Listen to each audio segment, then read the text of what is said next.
نحمده ونستعينه ونستغفره ونعوذ بالله من شرور أنفسنا ومن سيئات أعمالنا. من يهده الله فلا مضل له ومن يضلله فلا هادي له،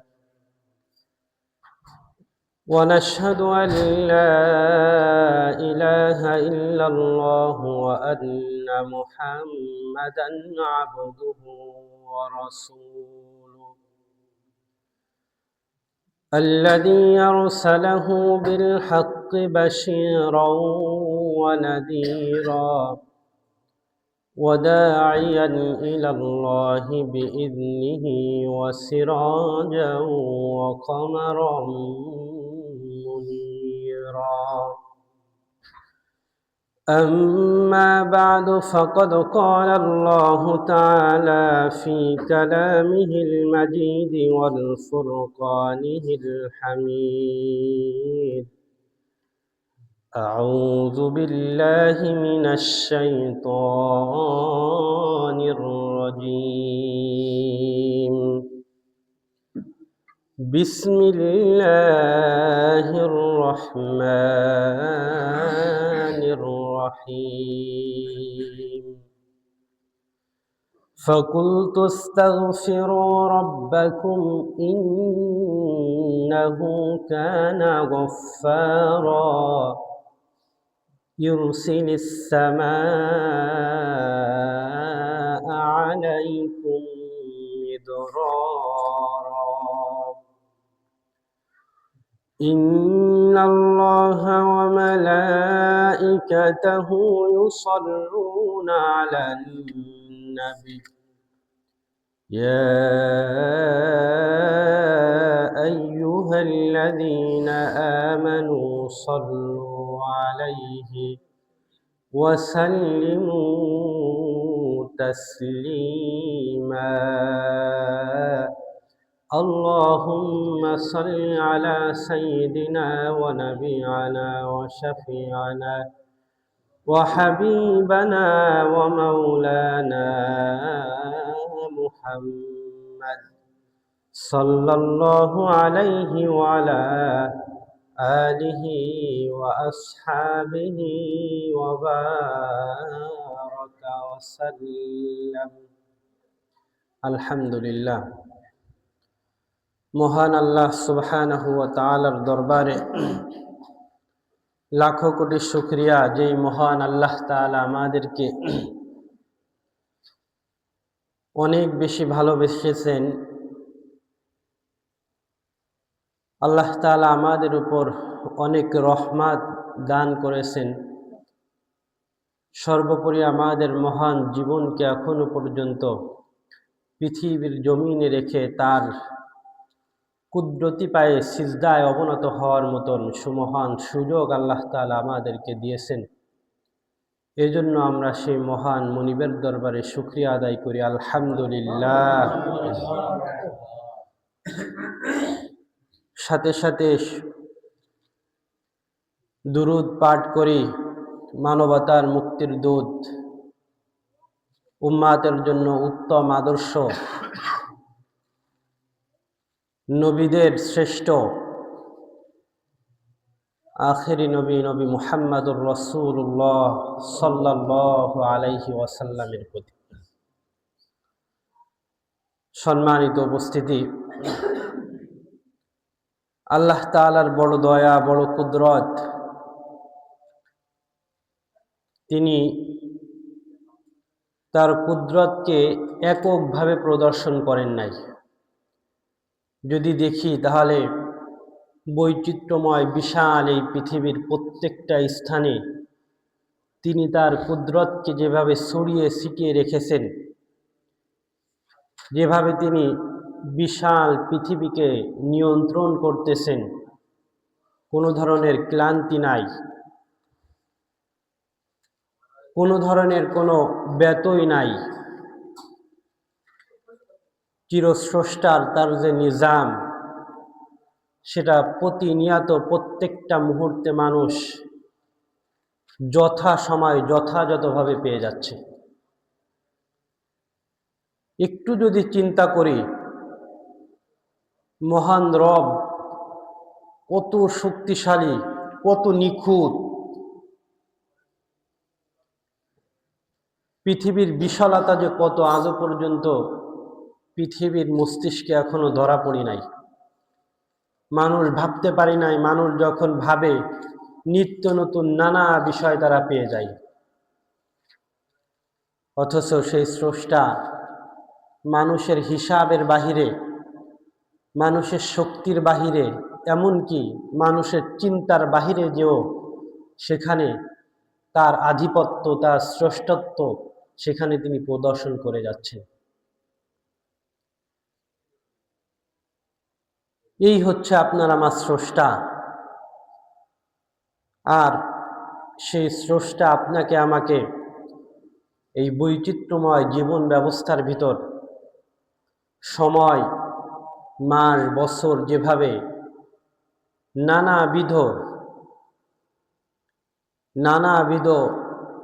ইবাদাত এবং রহমাতের মৌসুম হিসেবে আমাদের কাছে উপনীত করতেছেন, তিনি তার হিসাব অনুযায়ী আমাদের কাছে সব কিছু পৌঁছে দিচ্ছেন। কিন্তু আমাদের যে হিসাব করার বিষয় সেটা হচ্ছে আমরা সেটা গ্রহণ করতে পারছি কিনা। সম্মানিত উপস্থিতি, তো রজব মাস চলমান, রজব মাসের অন্যতম একটা ঐতিহাসিক শ্রেষ্ঠ এবং আল্লাহ তাআলার বড় নিজাম, আল্লাহ তাআলার বড় কুদরত, শক্তি প্রদর্শিত হয়েছিল, যেটা রাসূলুল্লাহ সাল্লাল্লাহু আলাইহি ওয়াসাল্লামের মেরাজের মাধ্যমে। নবী মুহাম্মদুর রাসূলুল্লাহ সাল্লাল্লাহু আলাইহি ওয়াসাল্লাম তাকে আল্লাহ তাআলা মাত্র রাতের কিছু অংশে তার কুদরত, তার শক্তি, তার কুওয়াত, এগুলোর মাধ্যমে তিনি আসমান সহ তার যে সমস্ত শ্রেষ্ঠ বিষয়গুলো আছে সেগুলো তিনি স্বচক্ষে এবং সশরীরে দেখিয়েছিলেন। তো যাই হোক, এই মেরাজের সময়টা নিয়ে বিভিন্ন মতপার্থক্য আছে।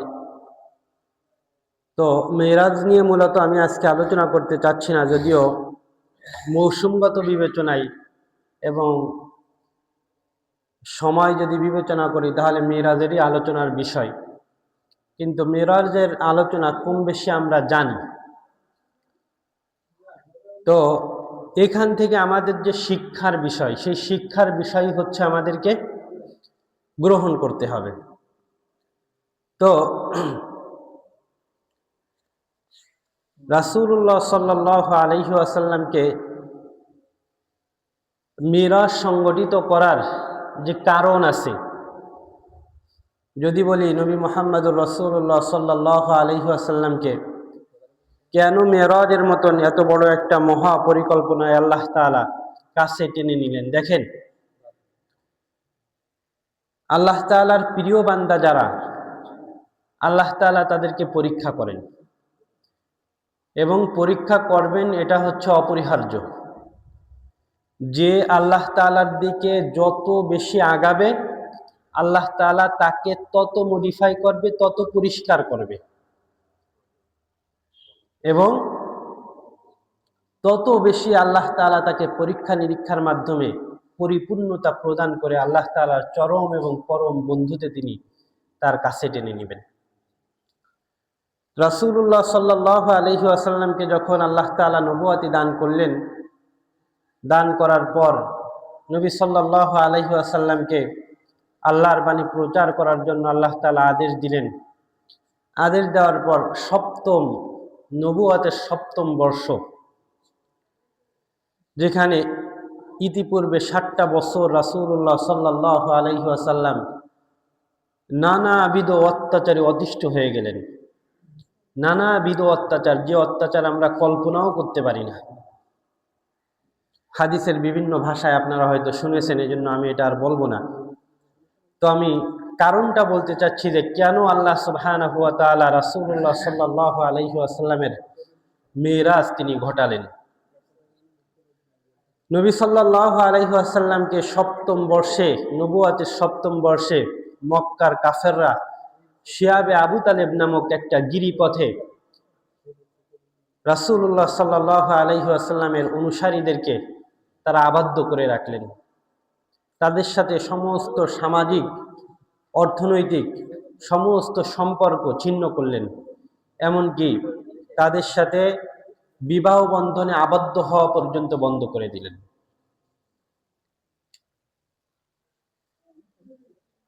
ইসলামের প্রাথমিক এই অবস্থায় শিয়াবে আবু তালেবের ভিতর মুসলমানগণদের এমন অবস্থা হয়েছিল, ঐতিহাসিক বেত্তা যারা তারা বলেন, হাদিসের বিভিন্ন রেওয়াতে আসে যে শিয়াবে আবু তালিবের ভিতরে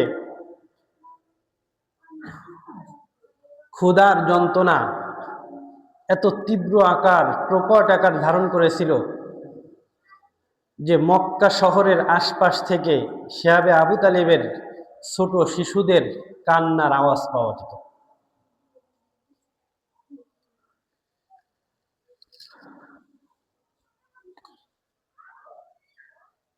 আসলে এটা অনেক বড় কঠিন ছিল।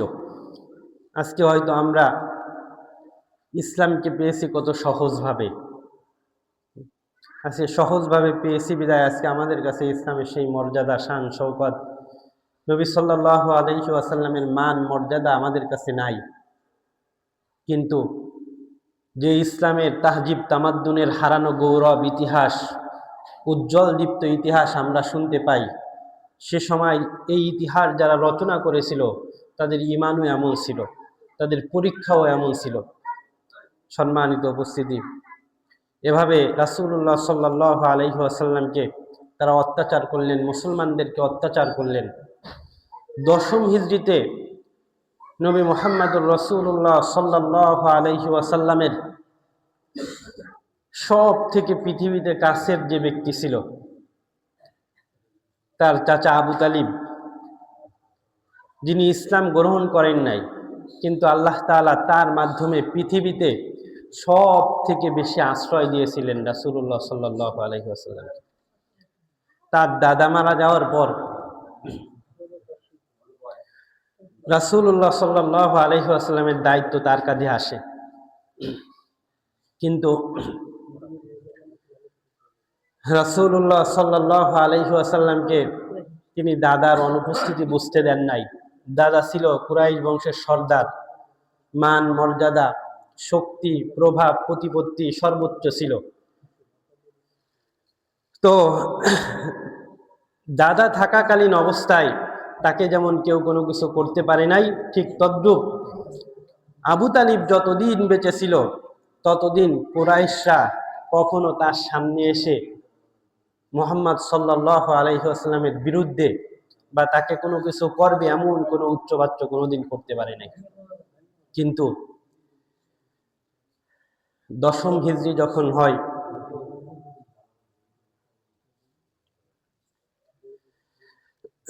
আল্লাহ তাআলা আবু তালিবকেও নিয়ে যান।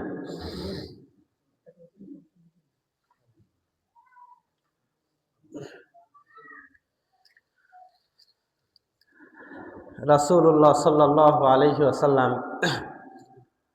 একাকিত্ব অনুভব করতে লাগলেন, অসহায় বোধ করতে লাগলেন। মাত্র 3 দিন পর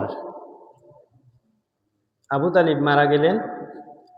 তার মাত্র 3 দিন বা 5 দিন পর রাসূলুল্লাহ সাল্লাল্লাহু আলাইহি ওয়াসাল্লামের সব থেকে কাছের মানুষ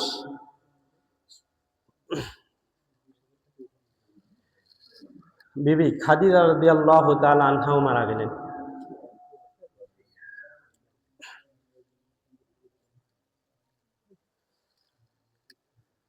যাই হোক,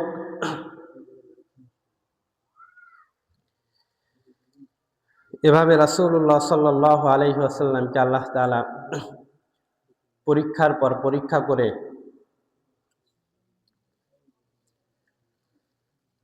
তার যে ধৈর্য, তার পরীক্ষা নিলেন।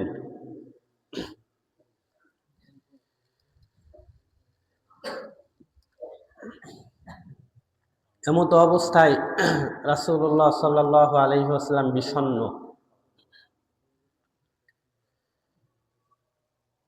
তিনি খুব খারাপ অবস্থায় মানসিকভাবে ভেঙে পড়লেন।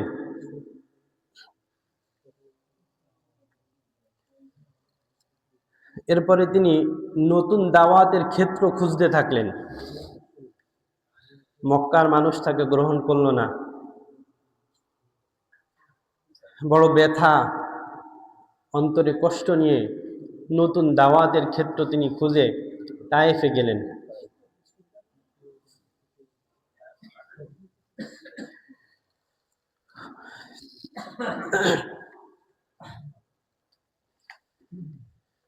তায়েফবাসীও তাকে সেভাবে গ্রহণ করল না। কিভাবে গ্রহণ করেছিল আপনারা অনেকেই জানেন। তো যাই হোক, এত কষ্ট, এত কঠিন মুহূর্তে আল্লাহ তাআলা তাকে পরীক্ষায় ফেললেন। পৃথিবীতে বেঁচে থাকার যে অবলম্বনগুলো ছিল, যাদেরকে আঁকড়ে রাসূলুল্লাহ সাল্লাল্লাহু আলাইহি ওয়াসাল্লাম এত প্রতিকূল পরিবেশগুলো মোকাবেলা করতেছিলেন, সেই মানুষগুলোকে আল্লাহ তাআলা এক হলে রাসূলুল্লাহ সাল্লাল্লাহু আলাইহি ওয়াসাল্লামকে পরীক্ষা করলেন, আর এক হলো একে একে এই সমস্ত প্রিয় মানুষগুলোকে আল্লাহ তাআলা নিয়ে গেলেন। এক কথায় রাসূলুল্লাহ সাল্লাল্লাহু আলাইহি ওয়াসাল্লাম পৃথিবীতে আলো থাকলেও কেমন জানি মনে হলো তার কাছে পৃথিবী অন্ধকার হয়ে গেল। আল্লাহ তাআলা দেখলেন যে আমার রাসূল সব দিক থেকে পারফেক্ট আছে, ধৈর্য, সবর তিনি কখনো হারান নাই। কিভাবে হারান নাই তার একটা উদাহরণ, তিনি যে ধৈর্য হারান নাই, দেখেন তায়েফের ময়দানে যখন রাসূলুল্লাহ সাল্লাল্লাহু আলাইহি ওয়াসাল্লাম তিনি গেলেন, যাওয়ার পর যেভাবে অত্যাচারিত হলো, প্রতিমধ্যে রাসূলুল্লাহ সাল্লাল্লাহু আলাইহি ওয়াসাল্লাম ফিরতি পথে তার কাছে আজরাইল আমিন আসলেন।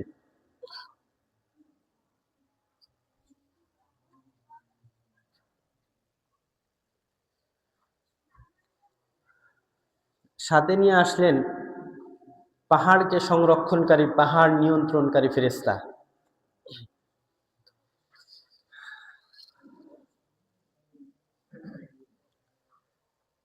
তাকে সাথে করে নিয়ে আসলেন, সালাম জানালেন, কথোপকথন হলো।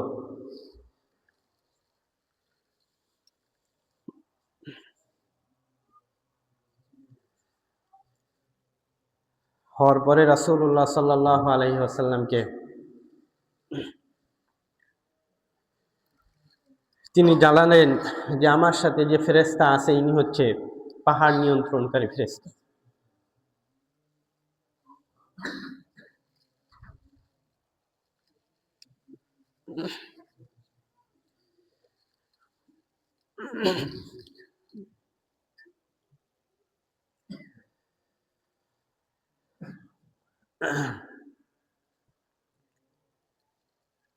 যাই হোক, এভাবে পাহাড় নিয়ন্ত্রণকারী ফেরেশতার সাথে পরিচয় করিয়ে দিলেন এবং বললেন যে আল্লাহর হুকুম,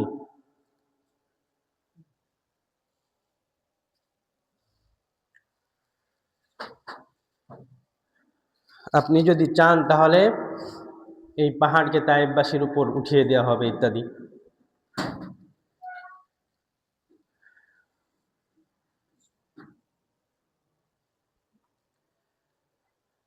তো রাসূল বলেছিলেন,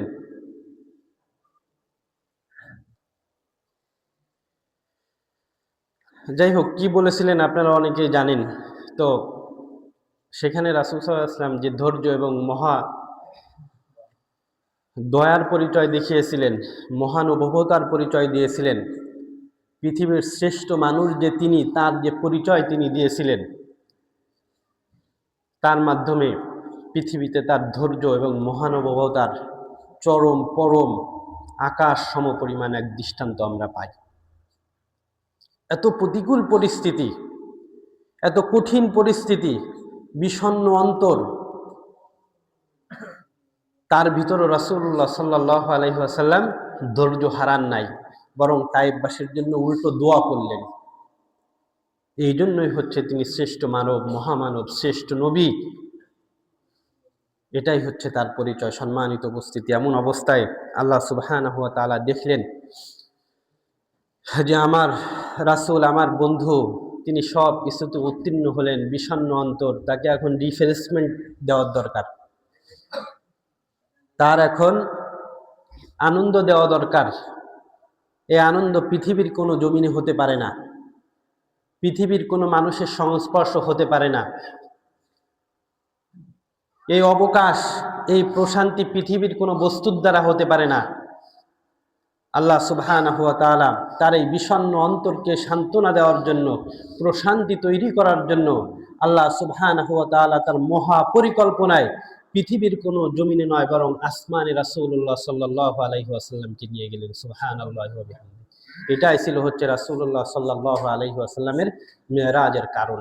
সম্মানিত উপস্থিতি, রাসূলুল্লাহ সাল্লাল্লাহু আলাইহি ওয়াসাল্লাম সেখানে যে যেটা দেখেছিলেন, সেটা শুধু রাসূল নয়, বরং তার কোনো উম্মাত যদি আল্লাহ সুবহানাহু ওয়া তাআলার একানিষ্ঠ বিধানের সাথে একত্বতা পোষণ করে, যদি আল্লাহ তাআলার উলুহিয়াত, তার রুবুবিয়াত, তার মুলুকিয়াত এর প্রতি বিশ্বাস থেকে, যদি তাওহীদের উপর অটল অবিচল থেকে আল্লাহ নবী সাল্লাল্লাহু আলাইহি ওয়াসাল্লামের রিসালাতের উপর যদি সে বিদ্যমান থেকে যদি পৃথিবীগত হতে পারে, আল্লাহ সুবহানাহু ওয়া তাআলার ওয়াদা যে এই যা কিছু রাসূলুল্লাহ সাল্লাল্লাহু আলাইহি ওয়াসাল্লামকে দেখিয়েছি, এই সব কিছুর উত্তরাধিকারী ওই সমস্ত মানুষদেরকে করে দেওয়া হবে। সম্মানিত উপস্থিতি, তাহলে রাসূলুল্লাহ সাল্লাল্লাহু আলাইহি ওয়াসাল্লামের মেরাজের কারণগুলো এই ছিল। যাই হোক, তো এই মেরাজের রজনীতে, মেরাজের এই দিনগুলোতে, এই মাসগুলোতে আমরা আমাদেরকে কিভাবে পরিপূর্ণ করতে পারি, কিভাবে আমরা নিজেদেরকে সেই রাসূলুল্লাহ সাল্লাল্লাহু আলাইহি ওয়াসাল্লামের সঙ্গী করতে পারি। দেখেন, আমাদের ভিতর দুইটা জিনিস, পথভ্রষ্ট হওয়া এবং সিরাতাল মুস্তাকিমের পথে আসার দুইটা জিনিস। একটা হচ্ছে আমরা যদি ভালো কাজ করি তাহলে আমরা সিরাতাল মুস্তাকিমের পথে থাকব, আর যদি আমরা খারাপ কাজ করি তাহলে আমরা শয়তানের পথে চলে যাব, তাগুতের পথে চলে যাব, জাহান্নামের পথে চলে যাব। এ হচ্ছে দুইটা জিনিস। এখন পৃথিবীতে মানুষের সমস্ত বিষয়গুলো এই দুইটা জিনিস নিয়েই ঘুরপাক খায়। এখন মানুষ যে ভুল করে, এটা মানুষের সাধারণ অভ্যাস নাকি বিশেষ অভ্যাস? বলেন তো। সাধারণ অভ্যাস। মানুষ ভুল করবে, এটা স্বাভাবিক, এটা অস্বাভাবিক কিছু না। কারণ আল ইনসান শব্দের অর্থ হচ্ছে মানুষ, আর এই ইনসান শব্দের মূল ধাতু, মূল শব্দটা হচ্ছে নিসওয়াতুন। নিসওয়াতুন শব্দের অর্থই ভুল। নিসওয়াতুন শব্দের অর্থই ভুল, অর্থাৎ মানুষ ভুল করবে। মানুষের স্বভাব যদি হয় ভুল করা, তাহলে মানুষের স্রষ্টার স্বভাব হচ্ছে ওই মানুষগুলোকে ক্ষমা করা। যদি মানুষ ভুল না করতো, তাহলে আল্লাহ তাআলার ক্ষমার এই বিশালত্ব মানুষ কখনো দেখতে পারতো না। এই জন্য মানুষ ভুল করবে আর আল্লাহ তাআলা ক্ষমা করে কাছে টেনে নিবে। এটাই হচ্ছে মানুষের অভ্যাস আর আল্লাহর অভ্যাস, আল্লাহর সিফাত বা গুণ। দেখেন, তাহলে আমরা গুনাহ করব, এটা স্বাভাবিক ব্যাপার। এখন কথা হচ্ছে, গুনাহ করার পর আমাদের করণীয় কি? গুনাহ যে আমরা করলাম, এই গুনাহ করার পর আমাদের করণীয় কি? দেখেন, 29 নম্বর পারা সূরা নূহ, রাসূলুল্লাহ আল্লাহ সুবহানাহু ওয়া তাআলা তিনি বলেন, নূহ আলাইহিস সালামের একটা কওল তিনি এখানে উদ্ধৃত করেন, ফাকুলতু আস্তাগফিরু রাব্বাকুম ইন্নাহু কানা গফফারা ইরসিলিস সামাআ আলাইকুম মিদরারা ويمددكم بأموال وبنين ويجعل لكم جنات ويجعل لكم أنهارا।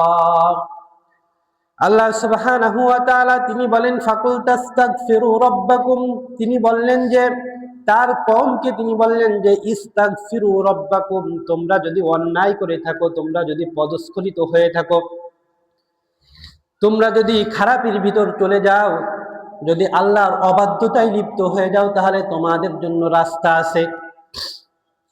তোমাদের জন্য রাস্তা আছে। কি রাস্তা? যিনি বললেন যে ইস্তাগফিরু রব্বাকুম, তোমরা তোমার মহাপ্রতিপালক বিশ্ব প্রতিপালক রব্বুল আলামিনের কাছে তোমরা ক্ষমা চাও। আমরা জানি নূহ আলাইহিস সালাম তিনি 950 বছর দাওয়াত দিয়ে মাত্র কয়জন লোক পেয়েছিলেন? 40 জন লোক পেয়েছিলেন 950 বছর তার জীবদ্দশায়। তারপরেও দেখেন আল্লাহ কেমন, আল্লাহর ক্ষমার বিশালত্ব, তার দয়া, তার রহমান, এই নামের গুণাবলীর বিশালত্ব কত কঠিন। 950 বছর তার একজন প্রেরিত স্বর্গীয় দূত, তার একজন প্রেরিত নবী, তিনি দাওয়াত দিয়েছেন, মাত্র 40 জন ব্যক্তিকে পালেন হিদায়াতের পথে।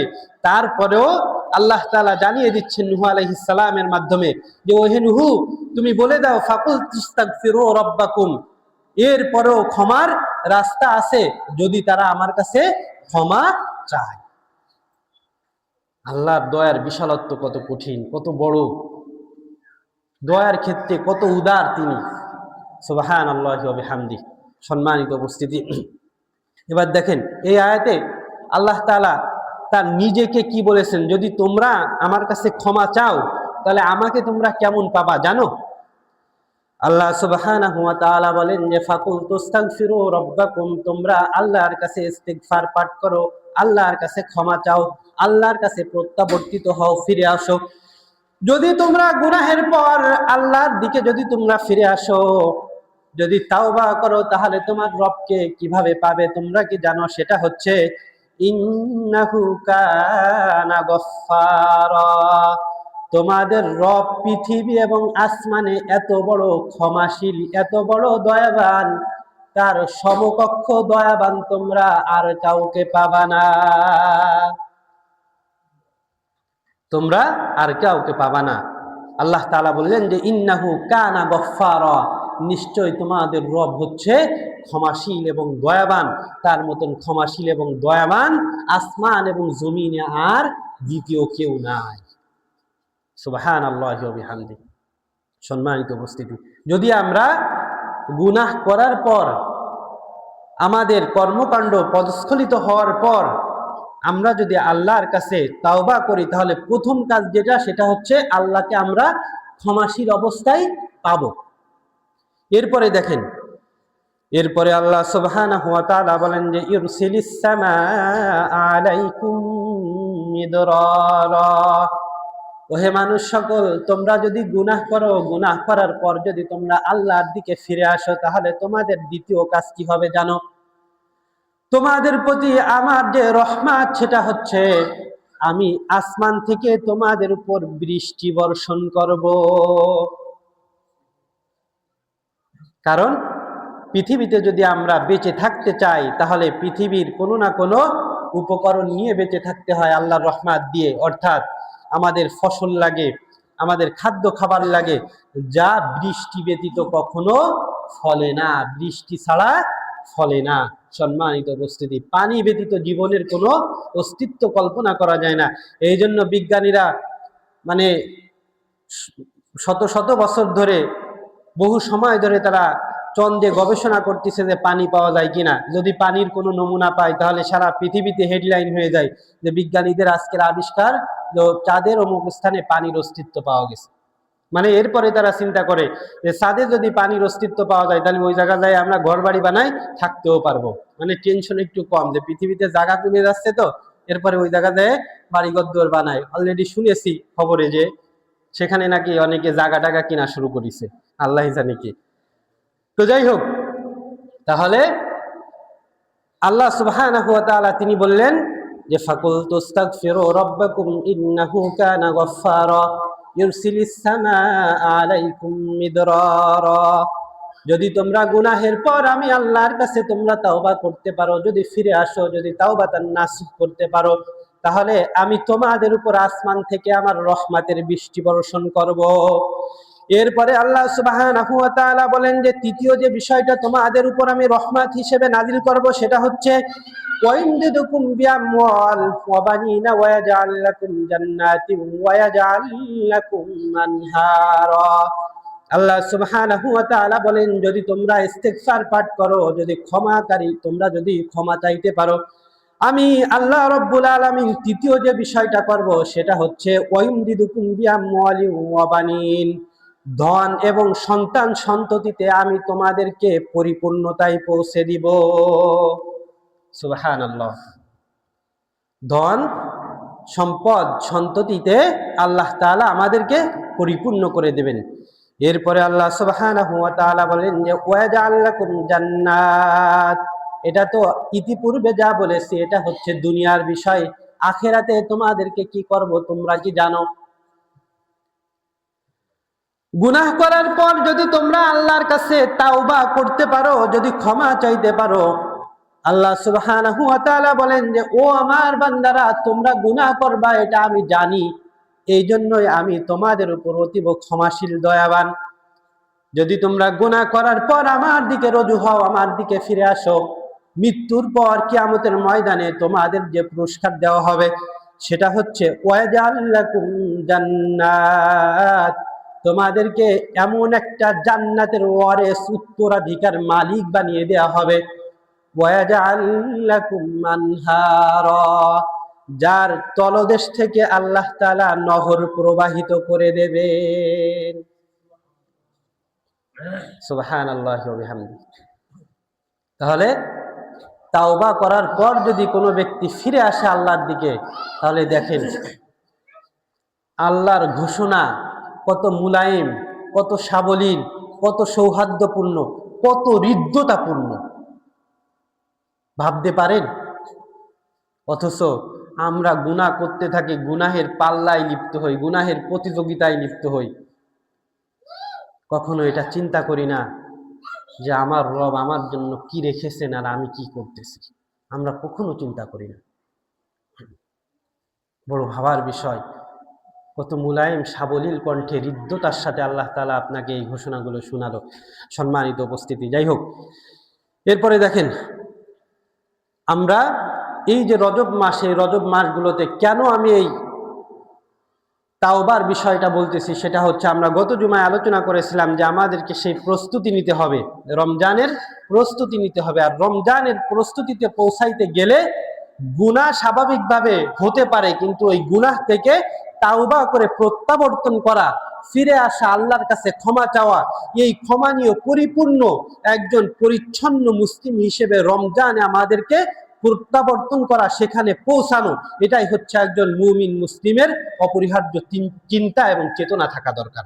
সম্মানিত উপস্থিতি, এই জন্য এই মাসগুলোতে আমাদের অধিক থেকে অধিক তাওবা করতে হবে, ফিরে আসতে হবে, আল্লাহর সাথে অঙ্গীকারবদ্ধ হতে হবে যে আল্লাহ, আমি এতদিন এই গুনাহ করেছি, আমি আর কখনো এই গুনাহ করব না। আল্লাহ, তুমি আমাকে এই তৌফিক দান করো, আমি একজন পরিচ্ছন্ন, পরিপূর্ণ এবং কলুষিত মুক্ত একজন মানুষ হিসেবে রহমাতের মাস এবং মহা মহিমান্বিত মাস রমজানে আমি সেখানে পৌঁছাতে চাই। সম্মানিত উপস্থিতি, দেখেন তাহলে আল্লাহ তাআলাকে আমরা এভাবে পাবো। দেখেন এরপরে আল্লাহ তাআলা আরো অনেক কিছু বলেছেন যে তোমরা যদি তাওবা করো, তোমরা হয়তো হতাশ হতে পারো। অনেকের ভিতরে আছে না, আমরা অনেকেই চিন্তা করি আমরা এত কিছু করি, তারপরে আল্লাহকে আমাকে ক্ষমা করবেন না। এরপরে এই হতাশার থেকে তারা আরো তাদের গুনাহকে বিস্তৃত করে দেয়। আছে না, যে গুনাহ করতেছি, করতে করতে তাদের আর আশা ভরসার আশ্রয় থাকে না। তারা কি করে, যা যা হয়েছে হয়েছে, আল্লাহ যা করে, আল্লাহর নাম নিয়ে এরপরে গুনাহ করা শুরু করে। আছে না, বিসমিল্লাহ বলে গুনাহ করা শুরু করে। সম্মানিত উপস্থিতি, কিন্তু আল্লাহ তাআলা ডাক দিয়ে বললেন যে কুল ইয়া ইবাদিয়াল্লাযীনা আসরাফু আলা আনফুসিহিম লা তাকনাতু মির রাহমাতিল্লাহ ইন্নাল্লাহা ইয়াগফিরুয যুনুবা জামিআ ইন্নাহু হুয়াল গফুরুর রহিম। আল্লাহ তাআলা বলেন যে কুল ইয়া ইবাদিয়াল্লাযীনা আসরাফু, হে আমার বান্দাগণ, তোমরা যারা গুনাহে লিপ্ত হয়েছো, কখনো তোমরা আমার রহমত থেকে কখনো নিরাশ হও না। লা তাকনাতু মির রাহমাতিল্লাহ ইন্নাল্লাহা ইয়াগফিরুয যুনুবা জামিআ। আল্লাহ তাআলা বললেন যে যত গুনাহ তোমরা করো না কেন, ছোট বড়, তোমরা যদি আমার দিকে ফিরে আসতে পারো, যদি আমার দিকে তোমরা ক্ষমা চাইতে পারো, আল্লাহ তাআলা বলেন যে ইন্নাল্লাহা ইয়াগফিরুয যুনুবা জামিআ, আল্লাহ তাআলা তোমাদের সমস্ত সকল প্রকার গুনাহ আল্লাহ তাআলা তোমাদেরকে মাফ করে দিবেন। এরপরে আল্লাহ তাআলা বললেন যে ইন্নাহু গফুরুর রহিম, তোমরা কি জানো তোমাদের রবের যে বৈশিষ্ট্য সেটা হচ্ছে নিশ্চয়ই তিনি হচ্ছে ক্ষমাশীল এবং দয়াবান। তিনি হচ্ছে ক্ষমাশীল এবং দয়াবান। আল্লাহ সুবহানাহু ওয়া তাআলা তাওবার দিকে মানুষকে উৎসাহিত করতে, ক্ষমার দিকে উৎসাহিত করতে আল্লাহ সুবহানাহু ওয়া তাআলা সূরা আলে ইমরানের 133 নম্বর আয়াতে আল্লাহ তাআলা বলেন যে ওয়াসারিউ ইলা মাগফিরাতিন মির রাব্বিকুম ওয়া জান্নাতিন আরদুহাস সামাওয়াতু ওয়াল আরদ উইদ্দাত লিল মুত্তাকিন। দেখেন আল্লাহ তাআলার এই আয়াতে কি ভাষা, মানুষকে কিভাবে উৎসাহিত করেছে। ওই যে প্রথমে বলেছে যে মানুষের অভ্যাস হচ্ছে মানুষ গুনাহ করবে, আর আল্লাহ তাআলার নিজাম, তার সিফাত, তার গুণ হচ্ছে আল্লাহ তাআলা তাকে ক্ষমা করবেন। দেখেন কি বলেছেন যে ওয়াসারিউ, তোমরা দৌড়িয়ে যাও। আল্লাহ তাআলা বলতেছেন যে তোমরা দৌড়াও। কোথায় দৌড়াবে? ইলা মাগফিরাতিন মির রাব্বিকুম ওয়া জান্নাহ। সুবহানাল্লাহি ওয়া বিহামদি। আল্লাহ তাআলা বলতেছেন যে তোমরা দৌড়িয়ে যাও, প্রতিযোগিতা করো। ইলা মাগফিরা, আল্লাহ তাআলার ক্ষমার দিকে তোমরা প্রত্যাবর্তিত হও, রুজু হও, তোমরা সেখানে প্রতিযোগিতা করো পৌঁছানোর জন্য। সুবহানাল্লাহি ওয়া বিহামদি।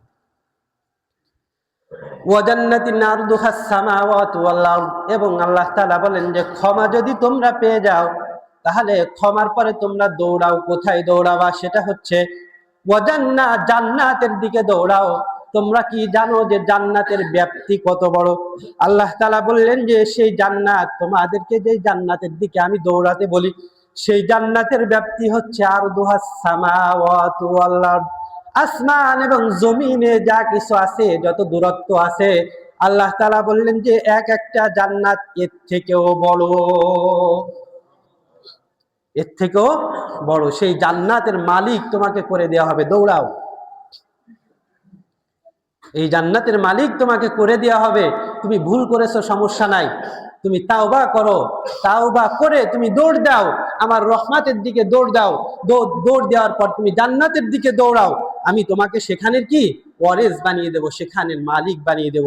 সম্মানিত উপস্থিতি, এরপরে আল্লাহ সুবহানাহু ওয়া তাআলা বললেন যে ওয়াল আরদু উইদ্দাত লিল মুত্তাকিন, এই বিশাল বিশালতাপূর্ণ আসমানকে একমাত্র উইদ্দান তৈরি করা হয়েছে লিল মুত্তাকিন, যারা মুত্তাকি, পরহেজগার, যারা ক্ষমা প্রাপ্ত, যারা ক্ষমা চায়, ওই সমস্ত ব্যক্তিদের জন্য আল্লাহ তাআলা এই জান্নাতকে তৈরি করেছেন। সম্মানিত উপস্থিতি, যাই হোক, তো এই যে ক্ষমার যতটুকু আলোচনা শুনলাম, এর উদ্দেশ্য হচ্ছে যে রজব মাস, তারপরে শাবান মাস, তারপরে রমাদান মাস, আমাদের অভ্যাস তৈরি হোক যে আমরা এভাবে ক্ষমা চাইতে চাইতে যেন রমাদানে পদার্পণ করতে পারি, এবং সেখানে গিয়ে যেন আমরা নিজেদেরকে একেবারে পরিচ্ছন্ন এবং গুনাহ মুক্ত করতে পারি। আল্লাহ সুবহানাহু ওয়া তাআলা আমাদেরকে সেই তৌফিক দান করেন। ওয়া আখির দাওয়ানা আলহামদুলিল্লাহি রাব্বিল আলামিন।